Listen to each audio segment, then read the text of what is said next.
A fala do Putin e a fala do Lukashenko hoje despertam muita preocupação, isso se nós tivermos aliadas às falas uma conjunção de observações e de fatores que mostram que, em primeiro lugar, a contraofensiva ucraniana, sem dúvida nenhuma, que começou no último dia 4 de junho, parece estar aquém das expectativas dos ucranianos e da OTAN. Em segundo lugar, as menções diplomáticas, as gestões que a OTAN, a União Europeia e os Estados Unidos têm feito em relação à tentativa do isolamento físico da Rússia parecem ter sido muito incrementadas. E eu já quero começar antecipando para os senhores que na data de ontem, no dia 22 de julho, nós recebemos a informação que os bancos da Geórgia, da Armênia e do Cazaquistão aderiram ao sistema de sanções no que diz respeito à questão da liquidação de pagamentos em relação ao sistema russo. Tá? Quero colocar para os senhores também, o que tenho colocado de forma reiterada, a posição da Turquia, que deu uma guinada no sentido de aproximar as suas ações das ambições da Aliança Atlântica, dos Estados Unidos e, por que não dizer, também da Grã-Bretanha e da União Europeia. Paralelamente, você teve o deslocamento do grupo Wagner para Belarus. Então, aqui não cabe mais uma discussão a respeito de quais os motivos pelos quais teria ocorrido aquela ação no último mês do grupo Wagner contra o governo russo. Hipoteticamente, uma situação de insurreição, mas que muitos trouxeram como sendo uma possibilidade de algo de cunho diversionista, alguma questão de disputa interna que não fosse ao âmago da ideia da substituição do governo. Mas fato é que o grupo Wagner está em Belarus. Estão tentando, e de alguma forma conseguido algum êxito, cercar fisicamente a Federação Russa. Qual é o grande aliado da Federação Russa em se tratando de um país que divida suas fronteiras com a Federação Russa? A Belarus, do presidente Alexander Lukashenko, que esteve hoje com o presidente Putin. Ambos fizeram uma visita a uma catedral ortodoxa, ambos estiveram na companhia de populares e ambos fizeram declarações muito fortes em relação à Polônia. Muito fortes em relação à Polônia. Peço a gentileza a todos os senhores que compartilhem essa live nesse momento, confiram as inscrições. É importante que quem está chegando pela primeira vez também faça a sua inscrição. Palavras muito fortes do presidente Putin, que inclusive tiram uma das dúvidas que nós tínhamos a respeito de qual seria a reação da Rússia caso a Polônia entrasse na região ocidental da Ucrânia, mais especificamente na região de Lviv, cujas ambições históricas são mal disfarçadas pelos poloneses, que efetivamente dizem se tratar de um território histórico da Polônia. A parte essa questão de Lviv, hoje, dentre as declarações do Putin e do Lukashenko, surgiu também a palavra linha vermelha. O Putin disse que é inadmissível a entrada da Polônia na Ucrânia, sugeriu que a Polônia poderia ter ambições territoriais, inclusive em relação a Belarus, por se tratar de uma ambição em relação ao restabelecimento de um grande território polonês. E o presidente Lukashenko disse que se os poloneses entrarem na Ucrânia, Belarus não tolerará esse tipo de ação, como o presidente Putin também colocou, no sentido de estabelecer uma linha vermelha. Qual que é a minha preocupação? Minha preocupação é, como eu disse, no primeiro momento dessa live, a contraofensiva ucraniana, ela parece que não foi de acordo com as expectativas da OTAN, da própria Ucrânia, dos Estados Unidos, da Grã-Bretanha, de seus aliados na União Europeia.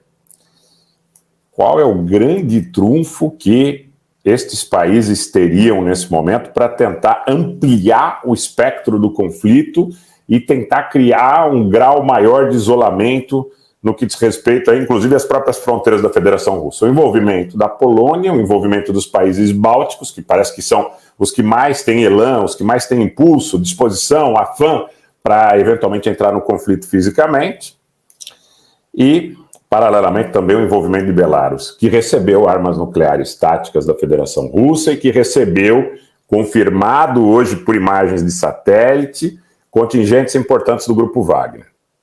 E a retórica do presidente Lukashenko hoje, quando ele diz, na conversa que ambos tiveram com a imprensa, que o grupo Wagner eventualmente teria ambições de fazer o que ele chamou de um tour em Varsóvia, na capital da Polônia.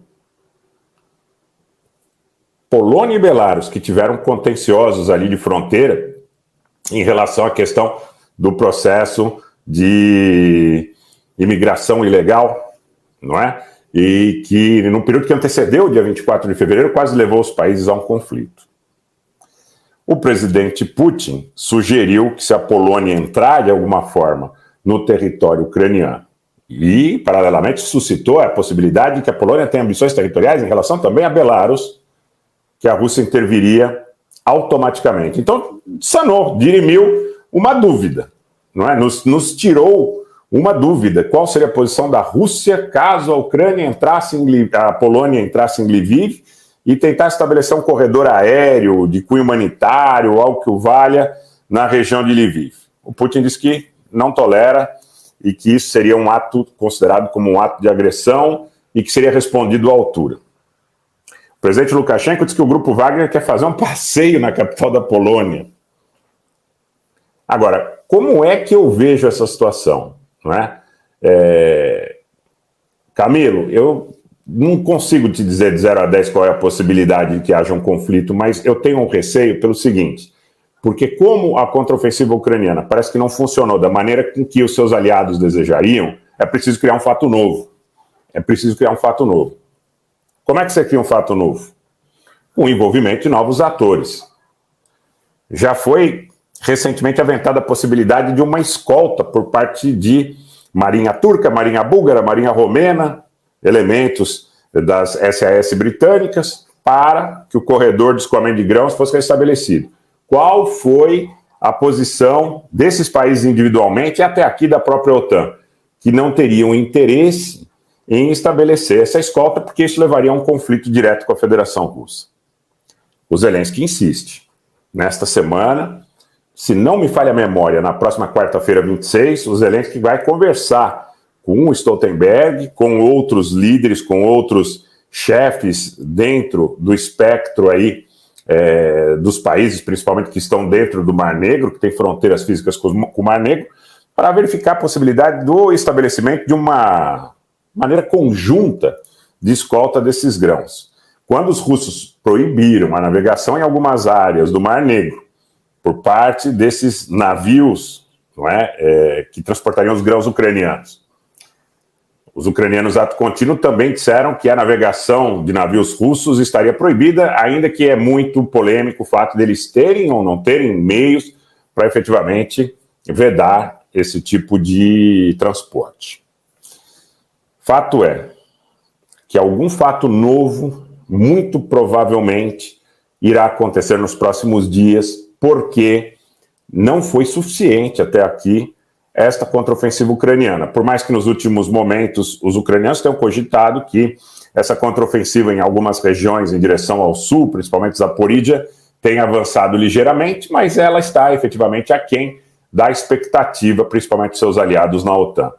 E nenhum dos atores diz que uma possibilidade de solução negociada, aonde se sinta de alguma forma constrangido a fazer concessões que não admita, ou que não queira, ou que não possa, nesse momento, está no radar, está fora do radar. Então, o que eu vejo? Agora é minha análise, que, claro, naturalmente está sujeita a erro, como toda análise está sujeita a erro. Mas com os elementos que nós temos, com as fontes abertas, com a intuição baseada no modelo de observação dos fatos anteriores, com algumas fontes de campo, a gente tem a observação nesse momento que algum fato novo relevante virá nos próximos dias. E há uma possibilidade de que um fato novo possa ocorrer nessa região entre a Polônia e Belarus. Pode acontecer a questão aí também de Kaliningrado, porque existe um espaço, um corredor que poderia ser objeto de disputa, de contenda, e que sai da Lituânia, e que seria importante a nível logístico, sob o ponto de vista de imaginarmos um conflito global em relação à questão da navegação no Báltico.